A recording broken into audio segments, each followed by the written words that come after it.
अगर second hand phone कोई लेने जा रहा है, थोड़ा सावधान रहे, सतर्क रहे। सब कुछ सही दिख रहा है तो सब कुछ सही है नहीं, सब कुछ चमक रहा है तो इसका मतलब ये नहीं चमचमाता हुआ अंदर सामान भी है। तो हो गया है मेरे साथ स्कैम OLX पे। अब स्कैम की शुरुआत होती कैसे है? 4 साल से एक ही फ़ोन लगातार मैं यूज़ कर रहा था, IQ का।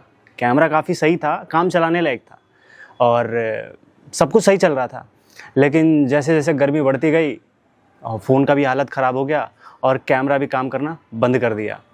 फ़ोन बिल्कुल ठीक था, बट जो मेरे को चाहिए था इमेज और जो वीडियो चाहिए थी वो निकल नहीं पा रहा था उससे, मतलब काम ही नहीं कर रहा था एक तरह से मान लो। तो मैंने सोचा भाई कुछ अब दूसरा लिया जाए, क्योंकि मैं दिल से देखो दिल्ली सीरीज़ शुरू कर दिया था, बीच में छोड़ दिया था, फिर से मैं सोचा कंटिन्यू करूँगा। और जब जब मैंने कोई चीज़ सोची है कि हाँ भाई कंटिन्यू ये चीज़ करूँगा, तब तब ऐसा प्रॉब्लम आया है। पिछली बार जब मैं सीरीज़ कर रहा था तो फ़ोन खो गया, वहाँ से फिर डगमगा गया सारा चीज़। इस बार भी वही हुआ, जब मैं लगातार वीडियोज़ बना रहा था तो कैमरा इशू हो गया, और कैमरा इशू होने के बाद फिर मैंने सोचा फ़ोन बदलूँ, दूसरा लूँ, काम चलाऊँ, कैमरा फ़ोन ले लेता हूँ। तो मैंने सेकेंड हैंड फ़ोन देखना शुरू किया, OLX, कैसीफाई और ऐसे ही जो जानकार हैं उनसे पूछा कि हाँ अगर फ़ोन हो तो बताना। तो एट द एंड मैंने OLX पे एक फ़ोन देखा, 15 जून सोमवार का था टाइम। मैंने मैसेज तो बहुत से लोगों को किया, बट मुझे लगा कि हाँ ये इस प्राइस में ये फ़ोन मेरे लिए सही रहेगा। iPhone 13 Pro Max 256 GB मैंने ये देखा और सोचा कि भाई चलो इसी की बात आगे बढ़ाते हैं। हाँ एक चीज़ था, मैंने देखा था कि कैमरा इसका चलो ठीक है, अननोन नहीं लिख रखा था सामने वाले बंदे ने, बस अननोन डिस्प्ले था। मैंने सोचा डिस्प्ले से क्या काम है मेरे को तो कैमरे से काम है, काम चला लेता हूँ मैं, सही रेट में मिल जाएगा। उसने डाल रखा था 38,500 रुपये। बातचीत करके मैंने 27,000 रुपये में बात करी, और फिर अगले 2 दिन के बाद मैं फ़ोन देखने गया, मैं लेने नहीं गया। मैंने कहा कि मैं देखूँगा बस, अभी मैं पैसे का इंतज़ाम कर रहा हूँ, उसके बाद मैं लूँगा कुछ टाइम के बाद, अगर मेरे को फ़ोन सही समझ आया तो। और मैं अकेले नहीं गया था, मैं 2 लोगों को साथ में लेकर गया था, जो मतलब आईफ़ोन काफ़ी टाइम से यूज़ कर रहे थे, मैं तो एंड्रॉयड पे था। तो यही चीज़ उनको मैंने दिखाई, उन्होंने देखा, बोला हाँ ठीक है इस रेट में मिल रहा है, बढ़िया है, चलो देखते हैं, पिक करते हैं। और हम गए, हमारे लोकेशन से लमसम 10 से 15 किलोमीटर दूर, और 10 बजे का टाइम था रात का। तो हम वहाँ पहुँचे, पहुँचने के बाद वो आया और फ़ोन दिखाया, सब कुछ सही ओके, बिल्कुल नो स्क्रैच नो डेंट। ऐसा लग रहा था भाई फ़ोन तो बिल्कुल नया है, मतलब लॉटरी लग गई ऐसी वाली बात हो रही थी, फीलिंग आ रही थी। बट मैं तो देखने के लिए गया था, मैं तो लेने के मूड से तो गया नहीं था। अब लग रहा था कि भाई ले भी लेना चाहिए यहाँ पे। तो फिर जो साथ में हमारे साथ गए थे उन्होंने कहा कि अभी ले लो, सही है, नहीं तो बाद में निकल जाएगा। तो मैंने सोचा भाई ठीक है, अगर ऐसा है तो चलो बात आगे बढ़ाते हैं। वहाँ सब कुछ टेस्ट करा, कैमरा टेस्ट करा, बाकी सारी चीज़ें जो हैं वो ट्राई करके देखा। लमसम 1 से 1.5 घंटा वहाँ समय बिताया। देखा कि बैटरी हेल्थ बिल्कुल सही था, बैटरी ओरिजिनल थी उसकी, बस डिस्प्ले अननोन मेंशन कर रखा था पहले से सामने वाले बंदे ने। अब वहाँ तो सब कुछ सही चल रहा था, कैमरा भी वर्किंग था, लेकिन जैसे हम वहाँ से पेमेंट करें, 27 में बात हुई थी, मैंने थोड़ा कम करके 500 कम करा, 26,500 में मुश्किल से कम करके दिया। ऐसा प्रिटेंड कर रहा था सामने वाला कि भाई फ़ोन तो बिल्कुल जेन्युइन है, तुम भाई लो तो ठीक है, ना लो तो कोई दिक्कत नहीं है। हमें भी लग रहा था भाई चला रहे हैं, सही चल रहा है, सब कुछ सही है, कोई इशू नहीं आ रहा है, चलो ले लेते, सही ही होगा। उसके साथ डाटा केबल उसने दिया, एडेप्टर नहीं दिया। घर आए, फ़ोन यूज़ करा मैंने कुछ टाइम तक, 1 दिन यूज़ करा, सही चला। दूसरे दिन फिर पता लगने लग गया कि स्क्रीन में इशू है। अननोन तो था ही, मुझे पता था, बट मुझे थोड़ा ज़्यादा मेजर इशू नहीं लगा, तो मतलब टच में इशू था। तो यूज़ करा, यूज़ करते करते फिर मैं जब शूट के लिए निकला 2 दिन बाद, और कैमरा जब मैंने यूज़ करना शुरू किया थोड़ा सही तरीके से, तो पता लगा कि भाई इसका जूम तो काम ही नहीं कर रहा है। पोर्ट्रेट मोड जैसे ही ऑन करा मैंने, वो स्टक हो गया कैमरा, और सिनेमैटिक मोड बिल्कुल चल नहीं रहा था, वो भी स्टक हो गया। 2 चीज़ें ख़त्म। फिर अपन फंस गए। मैंने सोचा यार ये क्या हो गया, ये तो बहुत बड़ा झोल हो गया। और फिर कर क्या सकते थे, उस समय तो शूट भी नहीं हुआ मेरा। वापस आ गया मैं घर। मैं सोचा अब तो इसे जितना जल्दी हो सके उतना जल्दी निकाल दो। मैंने फिर इसे OLX फ़ोटो उसी समय मैंने खींच लिया, OLX पे फिर डाल दिया। और डाल दिया, कोई मैसेज नहीं आया, क्योंकि मैंने जेन्युइनली वहाँ पे लिख दिया था कैमरा अननोन है और डिस्प्ले भी अननोन है।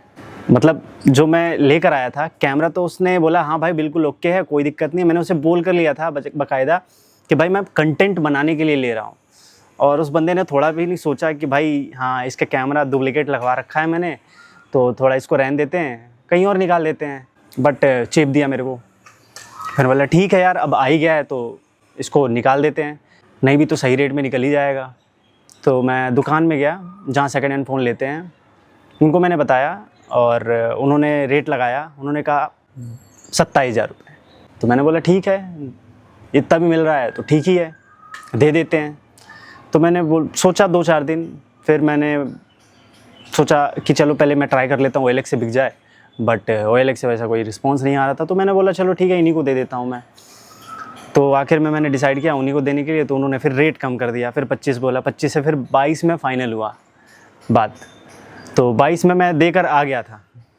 फिर अगले दिन वो जब फ़ोन स्विच ऑफ करके स्विच ऑन करे, तो उन्होंने देखा भाई स्क्रीन तो चल ही नहीं रही है, कुछ भी काम नहीं कर रहा, बिल्कुल सब कुछ स्टक सा हो गया है।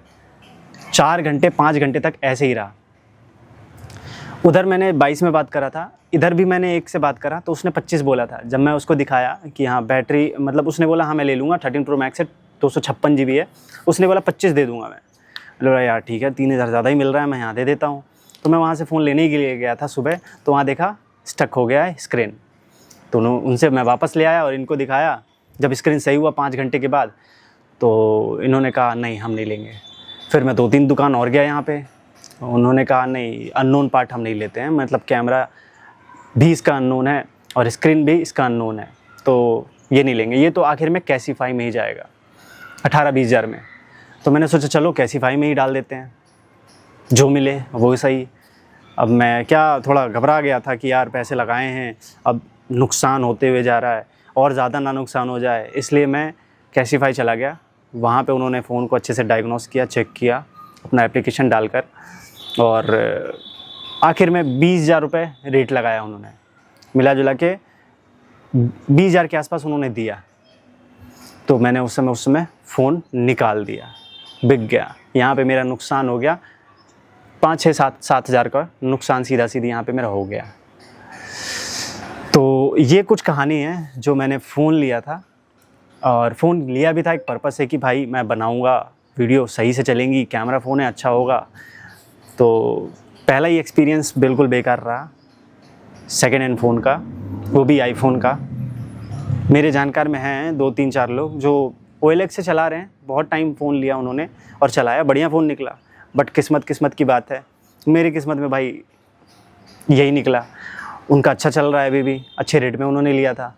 तो यही है कि OLX से फ़ोन लेना ठीक है और नहीं भी है, ये सिचुएशन पे डिपेंड करता है कि सामने वाला बंदा कौन बेच रहा है और किस पर्पस से बेच रहा है। अगर वो अपग्रेड करने के लिए बेच रहा है तो ठीक है, उसे अच्छे से पता करना चाहिए। नहीं फंस जाओगे यार, फिर भी तो कहीं ना कहीं अटक जाओगे। एक आध 100 में, मतलब 10 में मान लो 2-3 फ़ोन ही हैं जो अच्छे फ़ोन निकलेंगे और वो तुम्हारे हाथ लगेगा, बाकी तो ऐसे ही होंगे। क्योंकि कोई भी अपना फ़ोन अच्छा क्यों बेचना चाहेगा। मेरा भी जो IQ का फ़ोन था वो 2 साल पहले बेचा जा रहा था, मतलब बेच रहा था मैं। तो मैंने सोचा यार फ़ोन तो बिल्कुल बढ़िया है, कोई इशू नहीं है, मैं ही चला लेता हूँ, घर का ही फ़ोन है तो मैं उसको यूज़ करूँ, क्योंकि मुझे पता था बढ़िया फ़ोन है तो यूज़ कर लेते हैं। बट अब कंडीशन उसकी ख़राब हो गई थी, तो मैंने OLX पे लिस्ट कर दिया और उसको फिर OLX से बेच दिया। तो मैंने क्यों बेचा, उसका पर्पस था कि भाई मेरे मतलब जो उसका कैमरा था नॉर्मल यूज़र के लिए ठीक है, काम चल जाएगा, लेकिन मेरे लिए वो सही नहीं हो, मतलब कंडीशन उसकी ख़राब हो चुकी थी, तो मैंने उसको फिर निकाल दिया। तो कहानी यही है कि सेकेंड हैंड फ़ोन सोच समझ के लेना तो चाहिए, और लोग लेते भी हैं। जहाँ बेल डब्बा चार्जर नहीं रहा, फ़ोन का रेट ऐसे ही धड़ाम से गिरता है, और अननोन पार्ट रहा आईफोन में खासकर, तो और रेट गिरेगा। गिरते गिरते कितना गिर जाएगा, बेचने लायक नहीं बचेगा वो फ़ोन।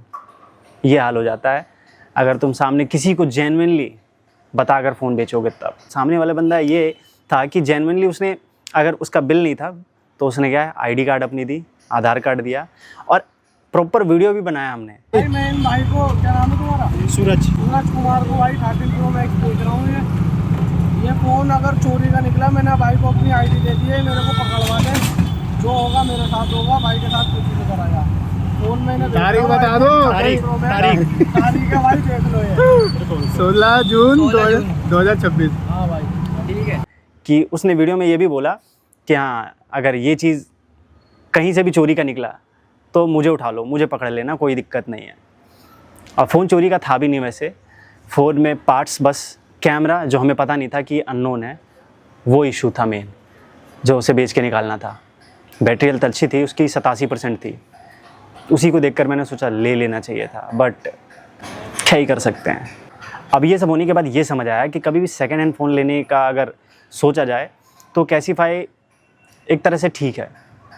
अगर अच्छे कंडीशन में, नए कंडीशन में महीना 2 महीना यूज़ करा है और बिल उसका मतलब प्रॉपर कंडीशन में दिख रहा है, रिफर्बिश नहीं है। ये कि अगर मैंने जो फ़ोन बेचा वो कैसीफाई क्या करेगा, उसे रिफर्बिश मतलब उसे बेचने लायक बनाएगा, जो उसमें इश्यूज़ हैं उसको फिक्स करेगा, उसके बाद मार्केट में निकालेगा। बट कुछ फ़ोन ऐसे होते हैं जिनको पैसे की ज़रूरत होती है और भेज देते हैं, नया नया ही कंडीशन अच्छी होती है, तो वैसे फ़ोन लेना ठीक है सेकेंड हैंड, क्योंकि वो काम चल जाता है उससे और लगता भी नहीं है कि वो सेकेंड हैंड है। तो यही चीज़ें थी बतानी कि अगर सेकेंड हैंड फ़ोन कोई लेने जा रहा है, थोड़ा सावधान रहे, सतर्क रहे। सब कुछ सही दिख रहा है तो सब कुछ सही है नहीं, सब कुछ चमक रहा है तो इसका मतलब ये नहीं चमचमाता हुआ अंदर सामान भी है। बाकी मेरा तो कट गया है, आप अपना कटने से बचा सकते हैं।